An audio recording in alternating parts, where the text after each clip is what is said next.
Y este martes se dio a conocer el asesinato de otro periodista, el periodista y director del medio digital Monitor Michoacán, Armando Linares López. Ojo, que había denunciado que había sido víctima, había protestado por el asesinato de otro colega anteriormente. Ya se registraron otras agresiones en contra de este medio de comunicación.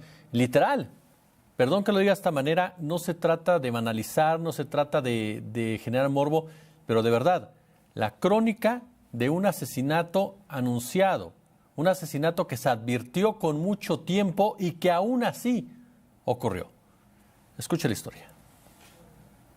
Mercenarios de los medios de comunicación que se hacen llamar periodistas. Nuestra única respuesta para ellos es seguir respaldando su trabajo, porque es preferible que nos señalen a que alguien intente arrebatarle su derecho a la libertad de expresión. Luego del asesinato de Armando Linares, director del portal Monitor Michoacán, con lo cual suman 8 periodistas asesinados en lo que va de este 2022, los mensajes de condena y exigencia de justicia nuevamente se han hecho presentes, ya que se insiste, este año y este periodo se está convirtiendo en el más letal para la prensa. Sin embargo, las condenas no solo han venido del gremio, sino también de distintos personajes y partidos políticos, quienes han encontrado en esta situación una oportunidad para criticar la política actual, sin que exista una autocrítica de por medio. Es muy preocupante que de cualquier lado se intente utilizar los asesinatos de la prensa como un discurso político. Queda en un vacío, queda en un miedo terrible esta situación de violencia y por lo tanto no estamos viendo que las autoridades, sea cuales sean, ¿no?, a nivel que consideren, municipal, estatal o federal, estén dando un seguimiento. Desde el año 2000 hasta la fecha, Artículo 19 ha documentado 150 asesinatos de periodistas en México.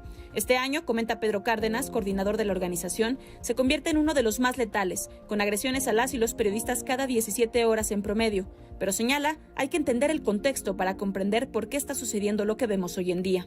Este proceso de violencia no es exclusivo de esta administración. Desafortunadamente lo documentamos en el sexenio de Felipe Calderón, que sigue siendo, pues si se consideran los 6 años el más mortífero para la prensa, pues sí se está viendo, ¿no?, números bastante altos y preocupantes, por dar un comparativo de los primeros 3 años de Peña Nieto, por ejemplo, como el último que hubo, pues hablamos de 16 asesinatos.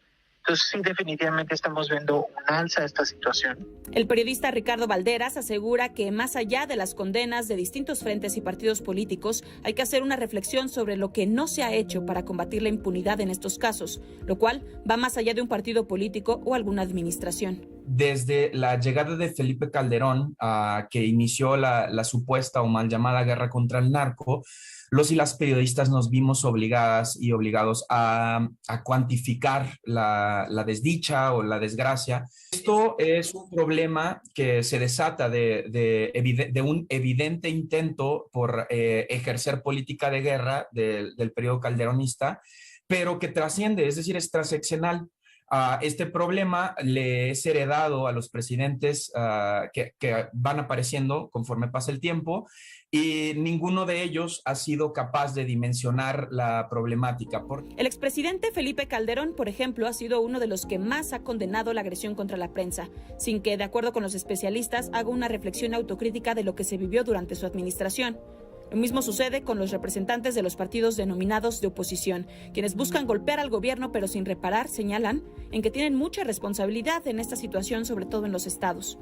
Entonces, en tanto no estemos hablando de que desde la estructura se hace un análisis para saber cuál es la situación laboral, de seguridad y de equidad ante los fondos, no estamos hablando de un protocolo o mecanismo de atención a protección a periodistas, porque seamos claros y claras, el principal ataque que hay a los medios de comunicación es la precariedad. Ricardo Valderas asegura que existe un caldo de cultivo que se ha generado desde hace 3 décadas o más, en donde todas las administraciones y los partidos, con sus omisiones, han contribuido a que las condiciones para la prensa hoy sean insostenibles. Entonces, como todos estos espacios son botines políticos y nadie se está preocupando para hacer una reforma que haga justicia precisamente a una situación tan alarmante como el asesinato de comunicadores, bueno, vamos a seguir con este círculo de violencia. Lo que yo veo ahora es una total impunidad y desconcierto de la estructura del Estado.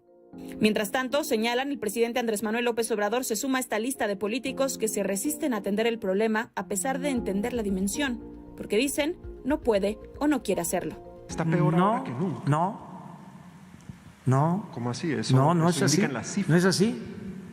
Hay una diferencia fundamental.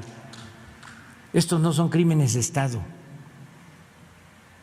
¿Cómo se sabe si los casos no son Porque resueltos? tenemos todos los elementos. Así entendiendo de que no todos los políticos son corruptos, tampoco todos los periodistas somos corruptos y estamos hablando de una problemática que es real, definible, que tiene características y que evidentemente los números no se pueden modificar. La gente no se está muriendo para afectar a Andrés Manuel, la están matando. Para La Octava, Elia Almanza.